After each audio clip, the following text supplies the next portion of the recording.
It is pretty windy out here today, and there are cars currently out on the track up here at VIR. But I'm out for March Madness, first event for me for the season. Still HPD 1, I got the C6 out behind me, and looking to use the second session to start actually working on braking zones and confidence in turns. The first session was still a little bit wet and had a whole bunch of traffic, so didn't get to work on the things that I really wanted to, at least that session. But yeah, I'm going to be able to hopefully have some decent video. I'm not expecting to set any flying lap times or anything impressive for these next couple videos or next couple sessions. Maybe by the end of the day today, I'll try to put a faster pace lap together. Try to put my hood up to keep some of the noise out, wind noise. But one of the things that I did notice this morning when we were coming into the pit area and gridding up, so that white Honda Fit off my shoulder, a couple cars down, is actually Luke from Gears and Gasoline. So both the Bens are here helping film some content for him, it looks like. It looks to me, at least, that Luke's the only one driving. So two very experienced people that are helping him along. I think it's his first HPDE session. So yeah, it'd be fun to see how they progress through the weekend. I'm sure that Honda Fit with the better driver will beat me anyways. So it'll be good to see.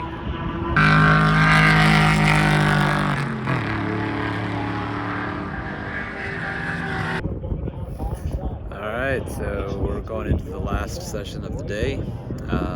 Done now 3 in HPDE 1. My instructor has signed me off to be on my last session today solo. So either I'm progressing or I warm down, one way or the other. But yeah, so I'll be going out about an hour again for my last session. Still working more on my consistency and braking points, so I'm not really looking for a specific lap time. Going faster always is better, but again, I've been holding the same speed on the front straight and on the back straight, and just monitoring where I'm actually starting to brake and pushing it as confidence and comfort levels allow. But overall, it's been great. Started taking turn 11 and 12. I think 11 and 12 at least for Oak Tree. Taking those more as a single radius as opposed to a compound or double apexed turn. So that is helping making that turn easier. I think in the long term it's probably going to end up being a little bit slower as opposed to trail braking in double apex.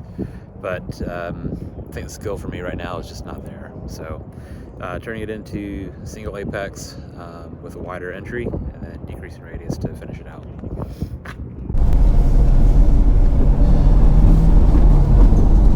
Let's do it.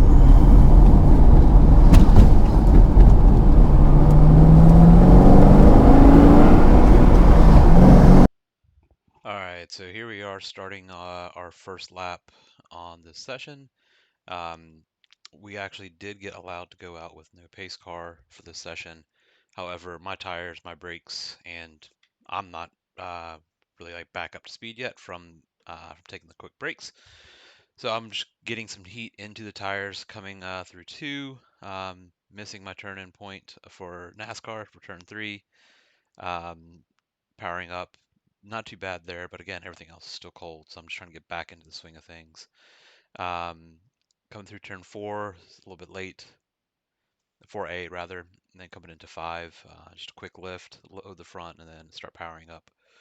Coming out of the snake, getting up to the bridge straight. So that red car that was ahead of me up there, they actually started off in the first position on grid, but they ended up going off here in just a few seconds. So coming through the uphill S's, at least for the first 2 sections, trying to aim basically for that tree, then letting the car drift a little bit coming in. Coming through turn 10, carry speed, come down the hill, get a good drive into Oak Tree. I am taking this as a single radius turn as opposed to a double apex. So that's a more the student line, but not really the fastest way. So in just a few seconds, you'll see me point by the Audi. He felt more comfortable pushing hard pace first lap than I did, so let him go. Spoilers alert, I do catch him a number of laps ahead. So continuing on the back straight, I had worked on a lot of my braking zones for this turn, just because it's the highest speed part for me on the track. Still not as comfortable as I want to be, but coming into the top of the roller coaster, starting to feel a little bit better throughout the rest of the day. This turn, this quick little left-hander, I just don't have the confidence to really keep a lot of speed going into it. I was getting a lot better at this 16 and 17 combo onto the front straight. So my ending lap, I ended up being a lot faster.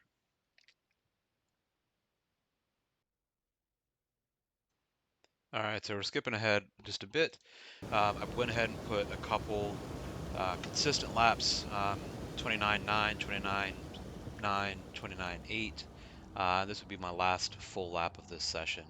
So here we can see that white Audi ahead of me again. So I did catch back up, and I'll end up taking him here in just a few. I did start to notice that I was following their lines as opposed to where I was. So that little gray spot on that turn 3, that should be where I'm over and turn in there. And again here I pinched narrow again. Not terrible exit, but still I compromised a good bit of speed.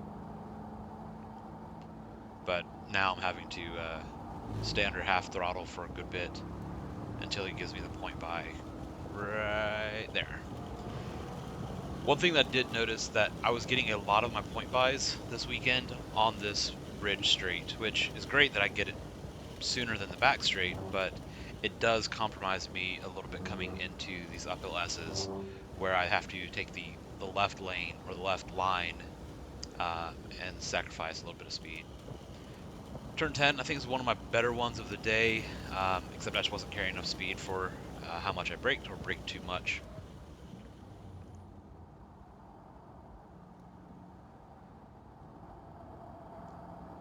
Get on power early, stay on it, use all the track, paid for it, so might as well use it.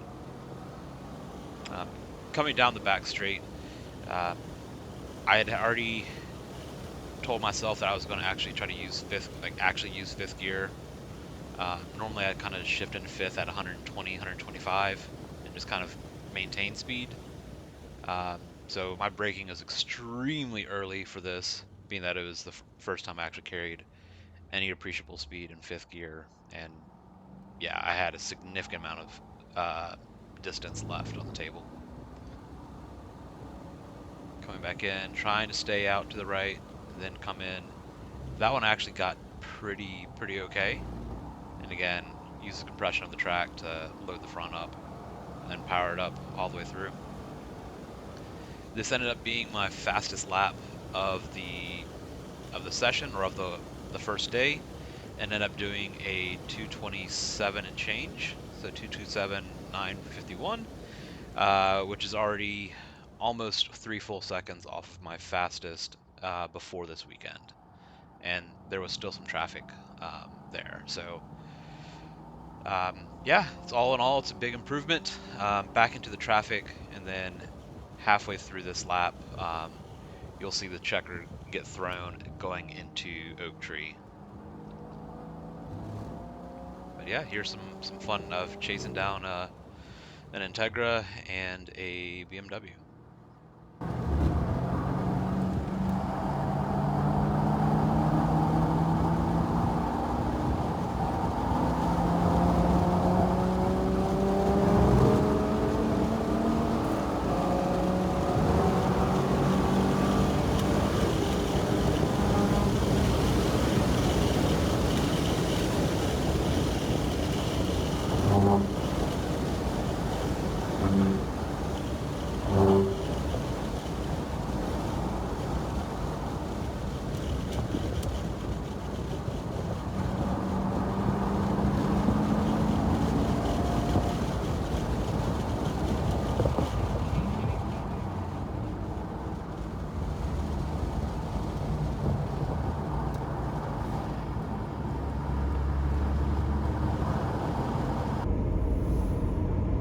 Good morning.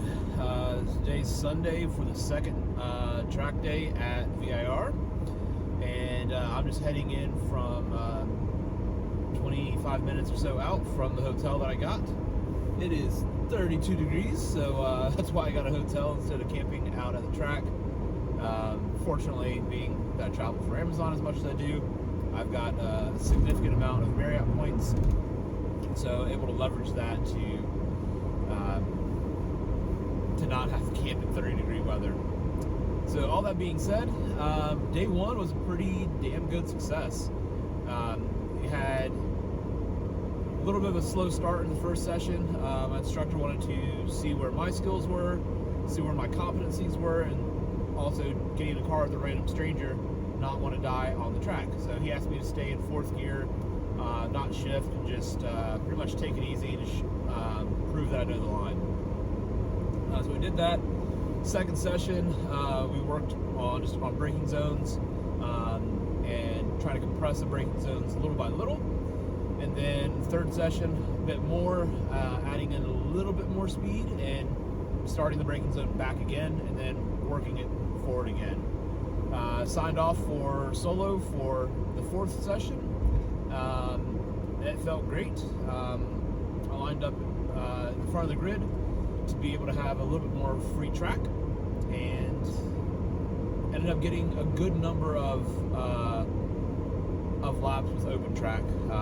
Usually at turn one is where I started to see where I was going to catch people, and then through 2, 3, 4, 5, I would end up catching them through the snake. So kept getting the point buys on the bridge straight, which it's fine, but it definitely pinches me a little bit more track left than I want it to be. So it messes up my incoming line to the snake and having to sacrifice a little bit of speed. After looking into the track addict data, my first lap of that last session, when I had completely open track, was actually my fastest section in that sector going up into the S's. So yeah, open track helps. Thing that I did notice, there were definitely times that I still had traffic but was still able to carry more speed. I think it's more on me becoming more comfortable getting closer to people that I don't know how they're driving. I don't know what they're thinking and what they're doing, their comfort level. I generally am trying to stay a little bit back until they recognize me and I believe that they're going to give me the point by. I can definitely get closer to them, stay in their mirrors, make sure that they and their instructor know that I'm here ready to pass. But again, if they freak out or they hit the brakes, I might not react fast enough. So again, that's just comfort. I'm guessing that will come with more time and experience, and then more consistent and skilled drivers. Yeah. So, goal of today, we got the first classroom session in about an hour or so. So I'll get the car unloaded, verify torque on my lug nuts, check oil again, and then go ahead and go into the classroom. It's going to be a shakedown session this morning, being that it's still going to be in the 30s by the time we run. Tires will not get up to temp, I don't think, and I might not have the confidence to actually run consistent laps. Coupled with that, if I do my job right, I am thinking my instructor is going to recommend that I take the HPD2 test. So flags and a couple other questions, but a large amount of it is flags and consistency.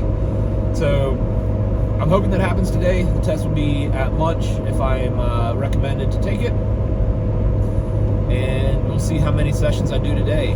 I have a 6 a.m. flight tomorrow morning back to Toronto for work. So I don't really want to stay here at the track until 6 and get home at 8. And then have to make sure my laundry is ready and pack and go to bed. So we'll see how that goes. But otherwise, I'm excited for it to warm up a bit today and see if I can string together a couple more good sections of the track, increase my comfort zone, and go from there. We'll check into the track.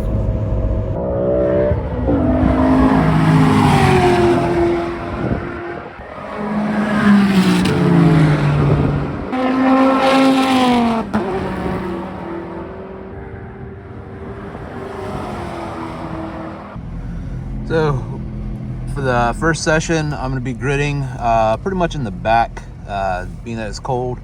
Not having a whole bunch of open space hopefully will remind me that everything's cold and not try to get ahead of myself or overconfident. But that beautiful car is over here. It's a GT3 RS. I don't know what generation it is. It absolutely fucking hauls. It is an amazing sounding car. Alright, so here we are, about to be lap 5, and capturing the GT3 RS, and just how amazing this machine actually is. So he was held up by some traffic. He's going to get the point by here in a second. I'm also going to get the point by. So my C6 again is 100% stock as far as power goes, so maybe 360 to the tires, and we'll see how quickly this GT3 starts to pull away. So coming through NASCAR into turn 4, you can see it where he starts to elongate out his gap. I'm able to catch back up a little bit. Don't try to chase him. But I'm reminding myself right here just to don't chase him. His car's significantly faster, drive my line, and then now he's pretty much hammered down, and he's still walking away from me. I'm at the top of 3rd gear, having to shift into 4th, and his PDK just goes. It's laughable how much faster his car is than mine. So I try to stay with him. Again, trying to drive my lap as opposed to keeping up with a much faster car. But he just looks more planted every single wear.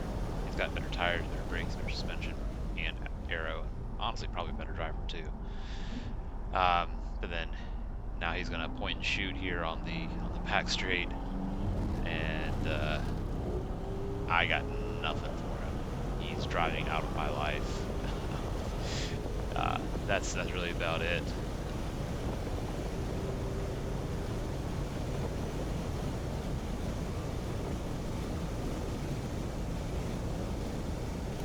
So now the GT3 is free and clear, and not going to be impeding me by any stretch of the imagination.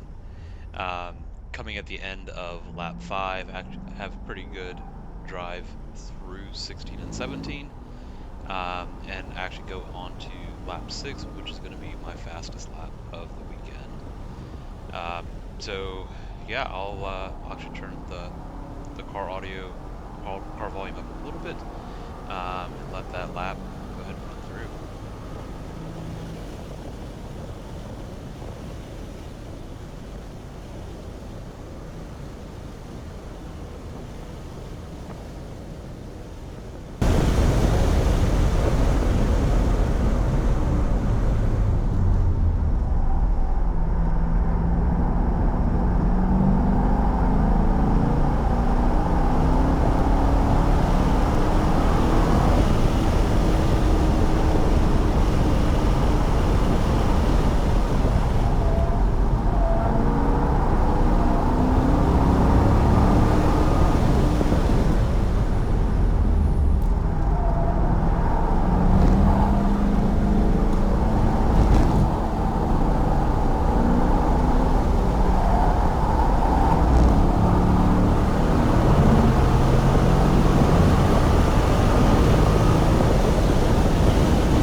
to.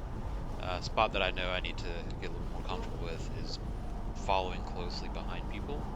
So we're in a fairly large train of traffic. There's a couple of GTRs that are people that have never been on the track before, so they're going quite slowly. This BMW, I could absolutely be following him closer, but knowing that he's not going to get to pass the GTRs coming on the straights, what sense was it for really me to pressure this BMW in front of me just to be behind more slower cars that on the straightaway they can get their enjoyment and just drive out of my life again. So I definitely should be a little closer, and maybe not an HPDE1, but definitely an HPDE2. I will need to be able to start holding those gaps smaller. That way I can continue to carry speed as I catch up to people and not have to have them lift off or brake as they let me by. So right now we're just given the checkered flag, so it wasn't that big of a deal of me not getting out ahead of people to get clean track. But again, this is a good example of an area that I would like to improve on with my comfort level.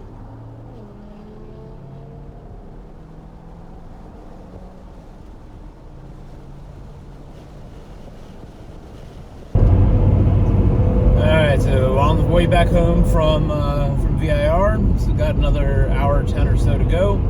So thought I'd go ahead and throw this up and give a kind of a debrief and a closing remarks from the second day. Overall, I think it was a good session. It was a good day. I accomplished the goals that I wanted to accomplish. Getting more consistent on braking points, building my own confidence in the brakes and in the car. So I carried more speed through any of the parts of the track than I had previously done. I carried more speed through the uphill S's. I carried more speed into the back straight, the front straight. A couple times I got turn one, I would say, perfect, and it felt amazing, and then I messed it up the next lap. But all in all, I think it was a really good experience. I would love for it to cost about $100 less, or if it was had an option for just Saturday, so you could go out, hit your 4 sessions, do one day, and then still have all Sunday for the rest of your home life. That would be amazing, but I don't think that's going to be doable, especially with the amount of instructors that are needed for a given day. All in all, I think my best lap that I got was a 2:25, so shaving off right around 5 seconds from my previous best. I think I definitely have more. If I was to not have traffic and actually put together my best sections of each respective lap, I think I could probably go into the 23s. But then again, that's making a lot of assumptions that aren't really fair to make, especially at my experience level. Next time I come out, I'll be in HPDE 2. I'll have an instructor for 1 or 2 of those sessions, and then I'll be signed off for HPD 2 solo. So yeah, looking forward to it. I know the same organization has a track day in May.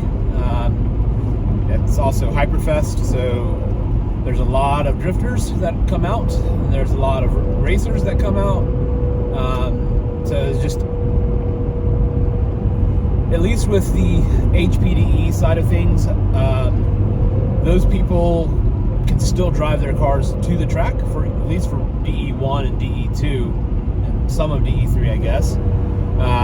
But even when you have some novice drifting people, you can't really drive the drift car to and from the track. It's doable, but I don't know many people that do outside of Drift Week or something similar to it. But the track will be really full. I'm probably not going to go to it. So we'll see, play it by ear. Definitely going to do October again, but I want to do at least one more track session, whether it's up here at VIR or if it's CMP or Summit, or even going out to NC Car. I think those would be fun tracks. I want to get on track somewhere else and go back through the learning process, and be able to take that experience and comfort back to VIR later this year. That's all I got. I realized at the end of this was probably a bit more of a ramble, but if you have any questions, please drop them below. If you have any comments or advice, please drop it below as well.